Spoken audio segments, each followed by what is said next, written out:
अखिल भारतीय किसान सभा के राष्ट्रीय महासचिव व भारतीय कम्युनिस्ट पार्टी के राष्ट्रीय सचिव, दुनिया के विख्यात कम्युनिस्ट नेता, स्वामीनाथन कमीशन के इकलौते किसान सदस्य, लखनऊ विश्वविद्यालय के पूर्व छात्र संघ अध्यक्ष, AISF के पूर्व राष्ट्रीय अध्यक्ष कॉमरेड अतुल कुमार अंजान की शोक व श्रद्धांजलि सभा का आयोजन CPI के जिला सह सचिव राम नरेश राय की अध्यक्षता में पार्टी के जिला कार्यालय लालबाग में संपन्न हुई, जहां वक्ताओं ने कहा कि कॉमरेड अतुल कुमार अंजान के निधन से दुनिया के अंदर कम्युनिस्ट आंदोलन को गहरा क्षति पहुंचा है। कॉमरेड अतुल कुमार अंजान अमर रहे। कॉमरेड अतुल कुमार अंजान अमर रहे।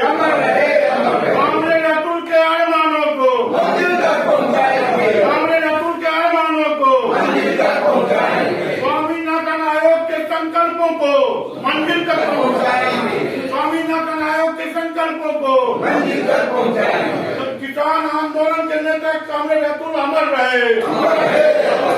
प्रगतिशील लेखक संघ के नेता ब्रजकिशोर पांडे अमर रहे।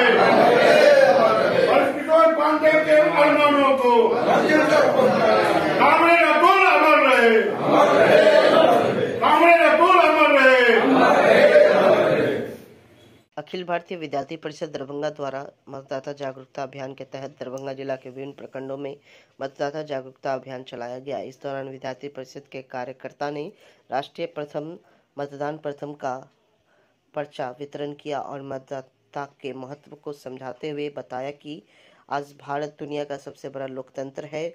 प्रत्येक व्यक्ति को अपना मताधिकार का प्रयोग करना चाहिए। अपनी पसंद की सरकार अपनी और अपना पसंदीदा प्रतिनिधि चुनना चाहिए। लोकसभा आम निर्वाचन को लेकर भारतीय निर्वाचन आयोग नई दिल्ली की ओर से दरभंगा संसदीय निर्वाचन क्षेत्र के प्रतिनियुक्त सामान्य प्रेक्षक डॉक्टर जोगाराम ने रविवार को +2 ML एकेडमी लहरियासराय परीक्षण केंद्र का औचक निरीक्षण किया। उन्होंने निरीक्षण के दौरान द्वितीय प्रशिक्षण प्राप्त कर रहे मतदान पदाधिकारियों को भारत निर्वाचन आयोग के अद्यतन दिशा निर्देश का 100% अनुपालन करते हुए अपने दायित्व का निर्वहन करने का निर्देश दिया।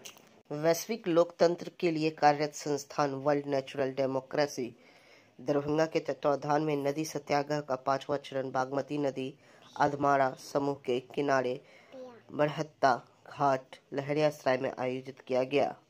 इस चरण का विषय जल संकट घोषणा पत्र के अंतर्गत WND अध्यक्ष डॉक्टर जावेद अब्दुल्ला ने WND की तरफ से जल संकट घोषणा पत्र प्रस्तुत किया। डॉक्टर अब्दुल्ला ने कहा कि देश भर की सूखी नदियों को फिर से जीवित करने हेतु मंत्री, सांसद, विधायक दृढ़ संकल्प हैं। आगे उन्होंने कहा कि नागरिक अब नेताओं के सामने नतमस्तक होना बंद करे और प्रकृति की रक्षा कैसे होगी इस पर अपना ध्यान लगाए। आगे मिथिला की नदियों पर उन्होंने कहा कि मिथिला और कमला एक दूसरे के बिना अधूरी है, इसलिए कमला नदी के लिए यहाँ के नेताओं को कमर कसनी होगी। मैं आपको बताऊं, नदियों का जो हाल है उसकी रिपोर्ट देखकर मैं अंदर तक अस्पद हूँ, परंतु मुझे अपने हिस्से की जिम्मेदारी निभानी दीजिए। आप भी जीवन के जिस क्षेत्र में हैं वहीं से अपना दायित्व निभाने और प्राकृतिक के राजा नहीं बल्कि एक सदस्य बनकर सबसे पहले हमको करना होगा। तो एक नदी सत्याग्रह है। ये नदी सत्याग्रह वर्ल्ड में आज पूरे दुनिया में आज इसका कनाडा से शुरुआत हुई थी और कनाडा से आज भारत में भी इसकी व्यापक रूप से इसको मनाया जा रहा है। वैसे नदी दिवस मनाया जाता है प्रत्येक साल को सितंबर के चौथे रविवार को, सितंबर मास में जो चौथे रविवार होगा उसको मनाया जाता है। आज हमारे आप लोग गूगल सर्च करके देखेंगे या पढ़ेंगे, राजेंद्र सिंह हमारे भारत के जल पुरुष कहा जाता है, जो कि मूल रूप से उत्तर प्रदेश के रहने वाले हैं, लेकिन इनकी राजस्थान में जालौर में इनकी कार्यक्रम को देखिए, जिसके लिए इसको मैग्सेस ने इसको अवार्ड दिया है, जल पुरुष राजेंद्र सिंह। और हमारी जल महिला की अगर बात करते हैं तो आज सुप्रा पाठक मध्य प्रदेश की है, जो फिर आप सुप्रा पाठक को देख लीजिए, उन्होंने जल संरक्षण नदी के लिए वह अपने निरंतर प्रयास से वो लड़ रही है। क्या मेरे पास परिवार नहीं है? आज राजेंद्र सिंह जी के पास परिवार नहीं था, उनके पास भी था, सुप्रा पाठक जी के पास नहीं था, लेकिन ये सारी चीजें जो हम लोग कर रहे हैं। इस संस्था 2016 में एस्टेब्लिश हुई। मैंने काम शुरू किया 2014 में। मैंने किताब लिखी world natural democracy. Master degree करने के बाद बनारस से घर आया, यहाँ दरभंगा मेरा नानिहाल है। वही एक झोपड़ी बना करके मैंने 2 साल में उस किताब को लिखा। कुछ वक्त 4 साल लगे, 2 साल में झोपड़ी गल गई थी बरसात के पानी से। उसी किताब में सारी अवधारणाएं हैं जो कुछ हम काम कर रहे हैं लोकतंत्र को लेकर।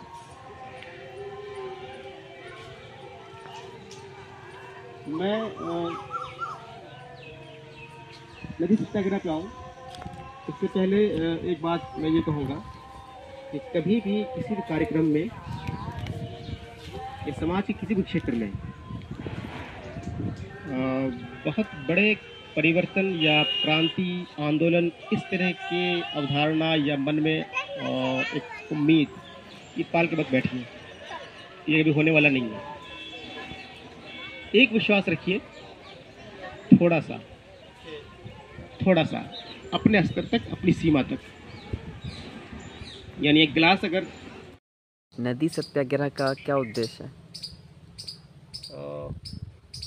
हमारी संस्था वर्ल्ड नेचुरल डेमोक्रेसी जो WND के नाम से भी जानी जाती है, वो पिछले साल जून 2023 से कमला की सभी धारों को लेकर बेहद चिंतित है। और इसी चिंता को लेकर हमने एक अभियान शुरू किया नदी सत्याग्रह के नाम से। इस नाम से देश में अन्य जगहों पे भी अभियान चल रहा है, आपकी ये बात इल्म में है। यहाँ हम लोग मिथिला क्षेत्र में नदी सत्याग्रह के नाम से पिछले साल जून से अब तक 4 चरण कर चुके हैं और आज उसका ये 5वां चरण है।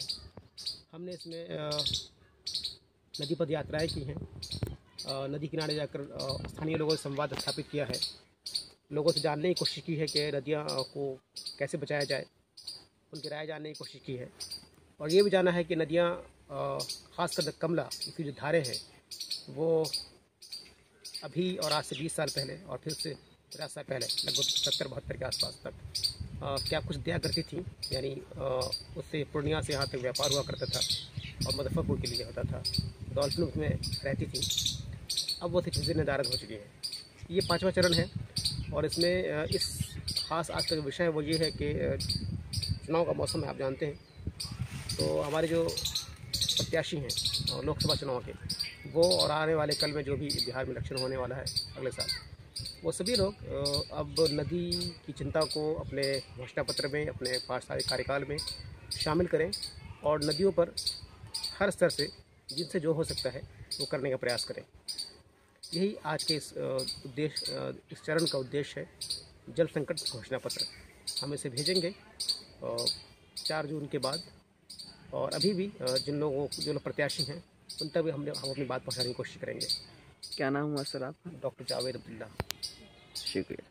एनडीए 400 की पार का लक्ष्य हासिल करेगा, चिराग पासवान। बासोपट्टी में चुनाव सभा को संबोधित करते लोजपा राष्ट्रीय अध्यक्ष चिराग पासवान ने बासोपट्टी में देश के प्रधानमंत्री नरेंद्र मोदी के नेतृत्व में एनडीए 400 पार का लक्ष्य हासिल करेगा और विकसित भारत के संकल्प को पूरा करने की दिशा में एक मजबूती से कदम बढ़ाएगा। उक्त बातें उच्च विद्यालय बासोपट्टी के खेल मैदान में चुनावी सभा को संबोधन करने के दौरान लोजपा राष्ट्रीय अध्यक्ष चिराग पासवान ने कही। तीसरे चरण में झंझारपुर लोकसभा क्षेत्र में प्रचार प्रसार के अंतिम दिन एनडीए प्रत्याशी रामप्रीत मंडल के पक्ष में सभा को संबोधित करते हुए कहा कि आज बहुत ही गर्व की बात है कि भारत सबसे बड़ी 5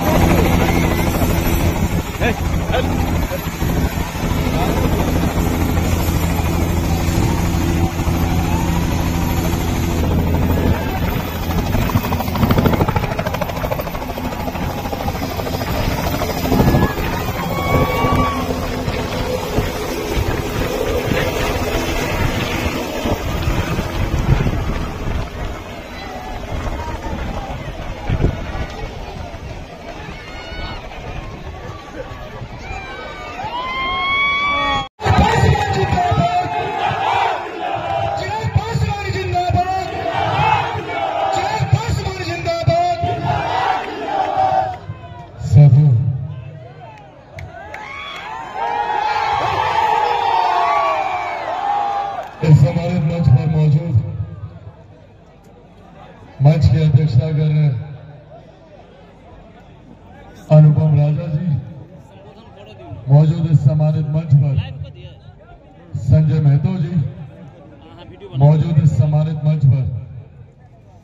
माननीय विधायक श्री अरुण शंकर प्रसाद जी, मौजूद इस सम्मानित मंच पर लोक जनशक्ति पार्टी रामविलास के हमारे प्रखंड अध्यक्ष दीपक चौधरी जी, मौजूद यहाँ पर हमारे प्रदेश के महासचिव संजय पासवान जी, मौजूद इस सम्मानित मंच पर लोक जनशक्ति पार्टी रामविलास के प्रदेश के महासचिव विजय पासवान जी, मौजूद इस सम्मानित मंच पर दल यूनाइटेड लोक जनशक्ति पार्टी रामविलास हिंदुस्तानी अवाम मोर्चा और राष्ट्रीय लोक मोर्चा के हमारे तमाम वरिष्ठ पदाधिकारी साथी, मौजूद यहाँ पर हमारे गठबंधन के तमाम मजबूत कार्यकर्ता साथी, मौजूद यहाँ पर प्रेस मीडिया के तमाम पत्रकार साथी, आदरणीय बुजुर्गों, माताओं, बहनों, मेरे तमाम नौजवान युवा साथियों, सबसे पहले आप सबको साथियों आज तीसरे चरण का अंतिम दिन और अब अंतिम कुछ घंटे बाकी रह गए प्रचार को लेकर। इससे पहले देश भर में 2 चरण का मतदान हो चुका है और इन 2 चरण के मतदान में जो जानकारी सामने आई है वो जानकारी आप लोगों के साथ आज यहां साझा करने आया हूं। इस 2 चरण के मतदान के बाद एक बात तय है, एक बात स्पष्ट है कि हमारे मौजूदा प्रधानमंत्री आदरणीय नरेंद्र मोदी जी तीसरी बार देश के प्रधानमंत्री बनने जा रहे हैं, इसमें कहीं कोई संदेह नहीं।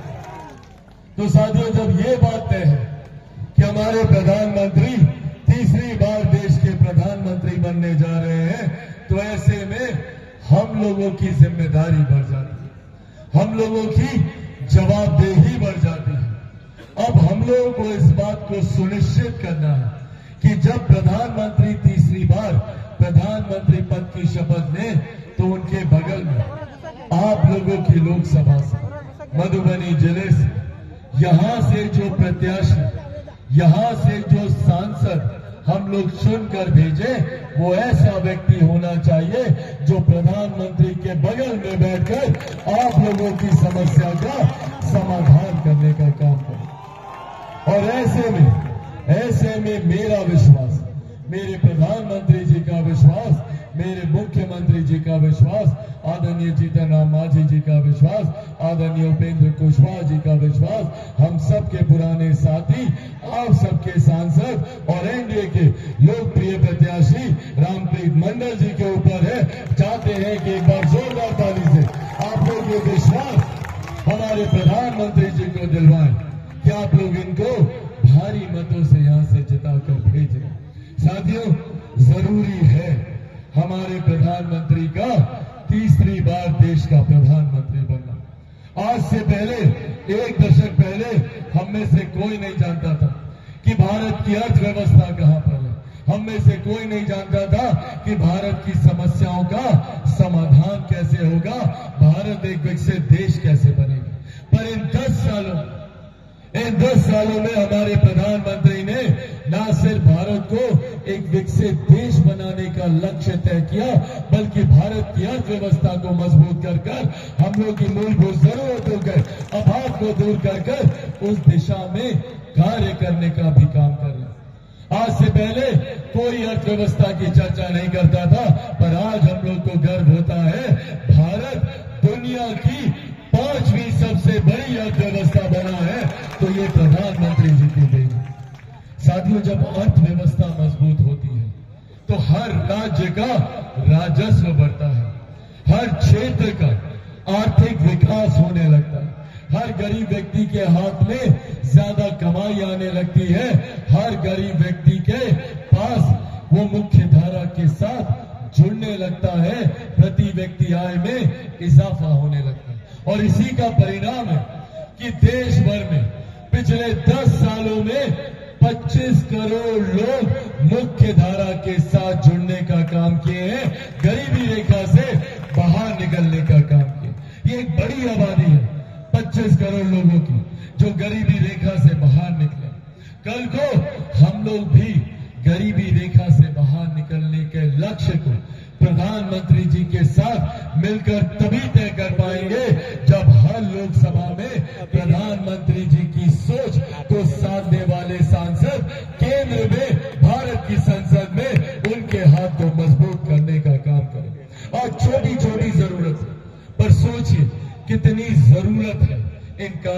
धरातल पर उतरने की।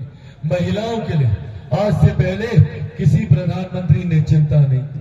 आज उनके सम्मान की चिंता करते हुए प्रधानमंत्री जी ने बहुत छोटी पर उस महिला के लिए सबसे ज्यादा जरूरी जरूरत को पूरा करने का काम किया, शौचालय बनवाकर। आज महिलाओं के स्वास्थ्य की चिंता कर कर उज्ज्वला योजना देने का काम किया।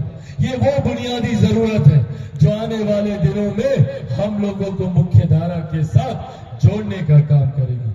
आज कोई गरीब परिवार, कोई गरीब व्यक्ति आर्थिक अभाव में इलाज से वंचित न रह जाए। हमारे प्रधानमंत्री जी ने आयुष्मान योजना के तहत हर गरीब व्यक्ति को 5 लाख रुपए तक का मुफ्त इलाज देने का प्रावधान किया। ये सोच उस विकसित देश बनाने की दिशा में है। भारत विकसित देश तब बनेगा जब भारत का हर एक राज्य, बिहार जैसा राज्य जब विकसित बनेगा। नीट यूजी परीक्षा 2024 का आयोजन किया गया। रविवार को शांतिपूर्ण वातावरण में संपन्न हुआ।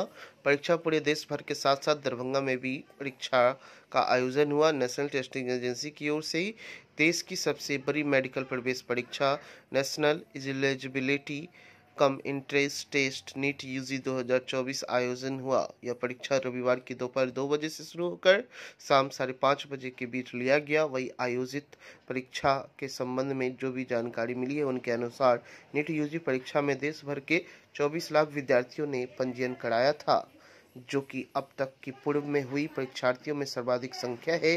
इस परीक्षा के माध्यम से विभिन्न कोर्सेज के लिए देश भर के मेडिकल, डेंटल, आयुष, वेटरनरी, चयनित नर्सिंग कॉलेज में हजारों सीटों में प्रवेश दिया जाएगा।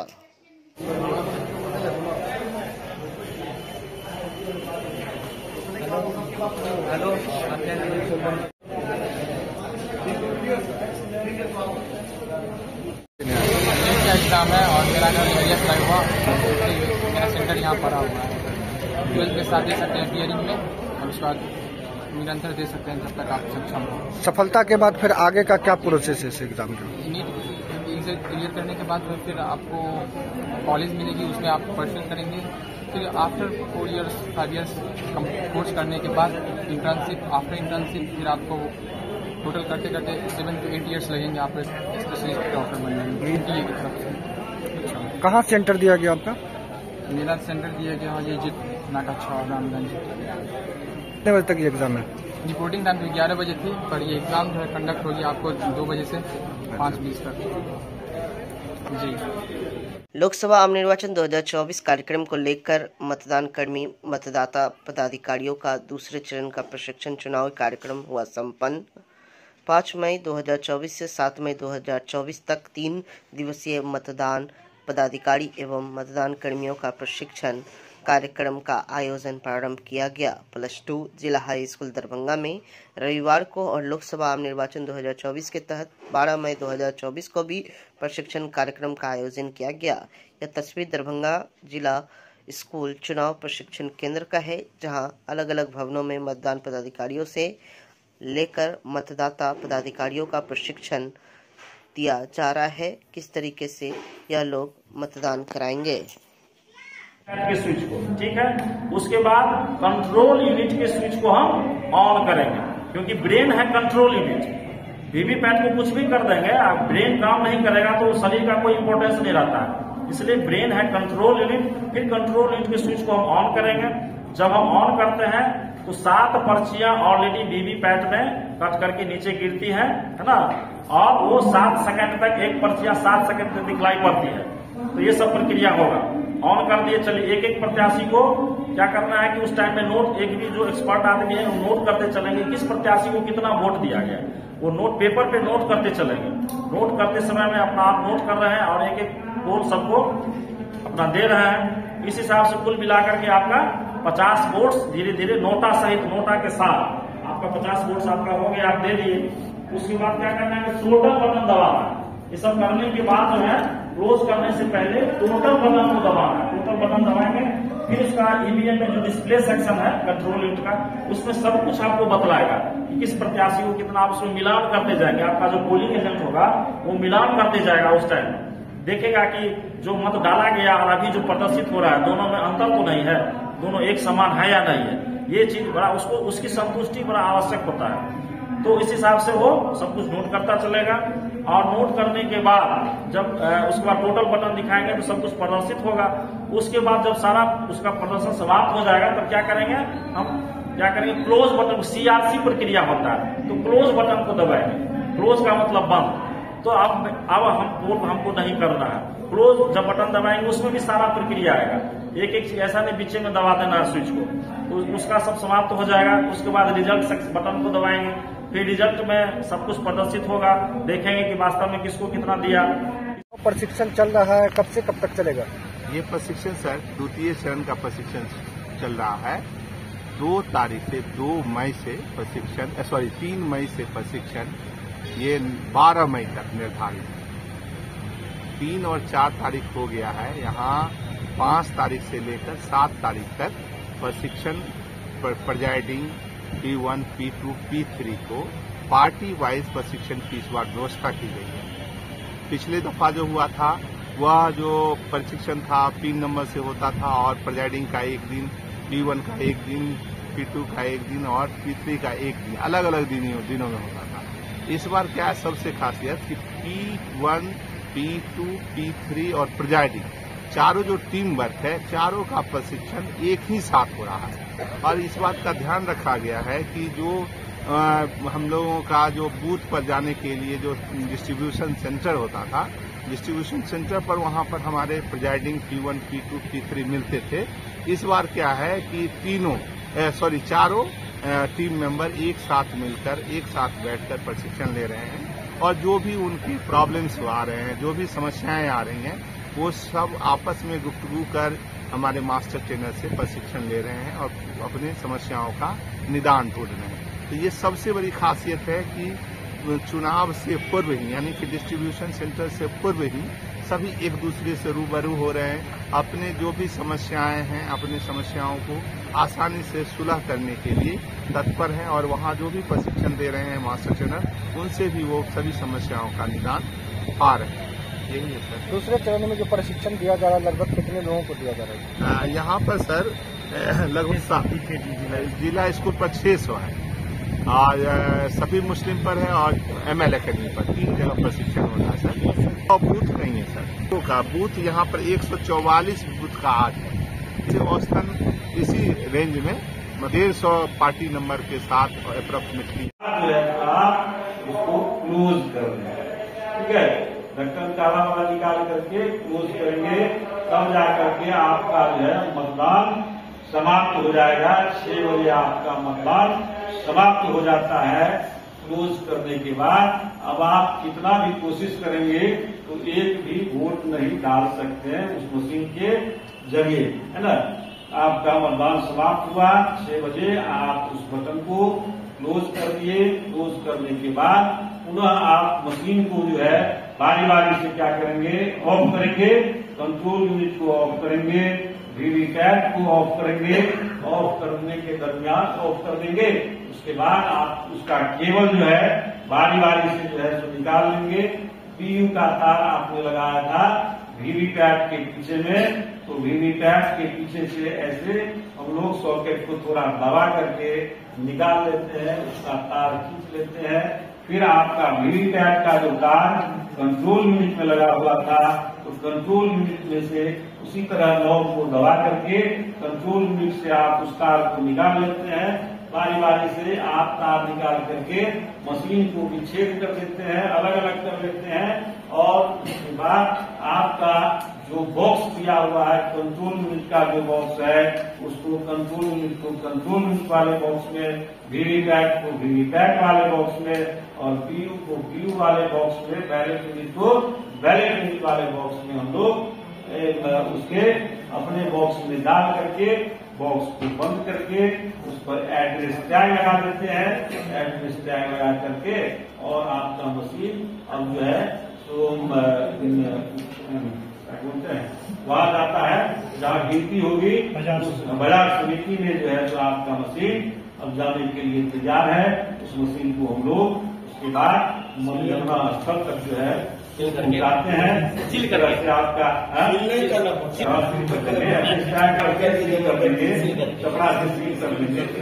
हमेशा की तरह इस बार भी आध्यात्मिक गुरु आर्ट ऑफ लिविंग के संस्थापक पूज्य श्री श्री रविशंकर महाराज से गया की पावन भूमि पर स्थित उनके आश्रम में मुलाकात हुई। इस विशेष पर उनका सानिध्य और आशीर्वाद मिला, जिससे हर भाव विभोर है। बड़े ही उम्मीद के साथ उनका विश्वास और आशीष हर बार हमें मिल रहा है। हमारा संकल्प मानव कल्याण और वासुदेव कुटुंबकम को दुनिया में स्थापित करना है। साथ ही उनके आशीर्वाद से बिहार के 13.5 करोड़ लोगों के जीवन में बदलाव के लिए हमें कामना करते हैं। चुनाव के दौरान भी वीडियो कॉल पर उनका आशीर्वाद हमें मिला था। गुरुओं की दुआ की वजह से कोरोना और बाढ़ जैसे आपदा में पूरी ऊर्जा के साथ मानव कल्याण का कार्य कर पाया था। उनसे हमेशा हमारा रिश्ता वात्सल्य, प्रेम और शिष्य का रहा है। आज का दिन मेरे लिए बेहद खास है, जब अपने गुरु के शरण में असीम वात्सल्य की अनुभूति हुई। नमस्कार, मैं वीना पांडे, सदस्य कृष्ण कन्हैया अमर सेवा संस्थान रामबन दरभंगा की तरफ से आप सभी भाई बहनों माताओं का हार्दिक अभिनंदन करती हूँ। भाई बहनों, मुझे ये बताते हुए बहुत खुशी हो रही है कि आज कार्यालय में संस्था के सचिव महोदय श्री कन्हई कांझा और शैक्षणिक विभाग के प्रभारी श्री संजीव ठाकुर जी हम सब के बीच उपस्थित हैं। और मैं आपको ये बताना चाहती हूँ कि हमारी संस्था कृष्ण कन्हैया अमर सेवा संस्थान महिला सशक्तिकरण के अंतर्गत विभिन्न प्रकार के कार्यक्रमों का संचालन कर रही है।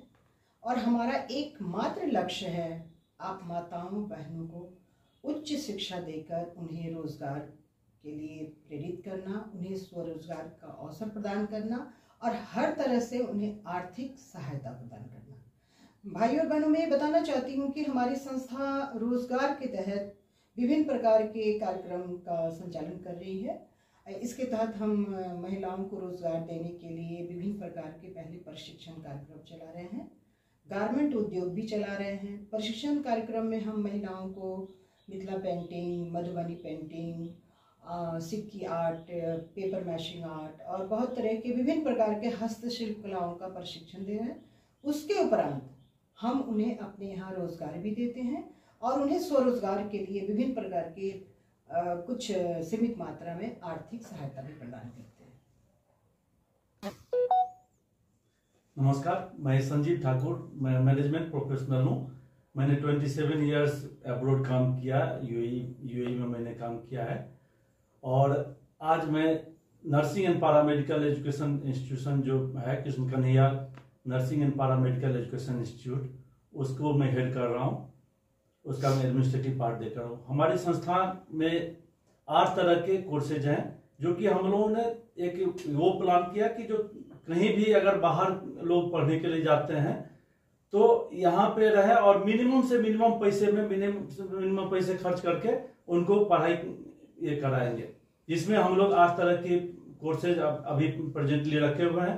BSc nursing, ANM, GNM, BMLT bachelor in medical lab technology और DMLT diploma in medical lab technology और डीओटीटी ये है ऑपरेशन थिएटर टेक्नोलॉजी का, और DMU diploma in medical ultrasonography और ईसीजी टेक्नोलॉजी, इस पे हम लोग काम कर रहे हैं।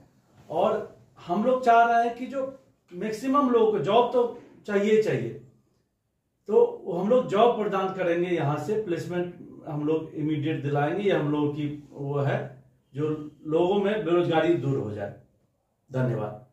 नमस्कार, मैं कन्हई कांझा, सचिव कृष्ण कन्हैया अमर सेवा संस्थान। मैं सर्वप्रथम आप सभी भाइयों, दोस्तों, माताओं एवं बहनों को प्रणाम करता हूँ और सभी से निवेदन है कि मैं संस्थान में अनाथालय, आश्रम, विधवा आश्रम, वृद्धा आश्रम बनवाकर जरूरतमंदों व्यक्तियों को सुविधा प्रदान करना चाहता हूं। मेरा उद्देश्य है इसमें किसी भी प्रकार की सरकारी कोई योगदान सहायता नहीं मिल रहा है। आप सभी भाइयों, दोस्तों, माताओं और बहनों से मेरा निवेदन है कि इस उद्देश्य में सहयोग करने की कृपा करेंगे और संस्था पर आने की कृपा करेंगे। धन्यवाद।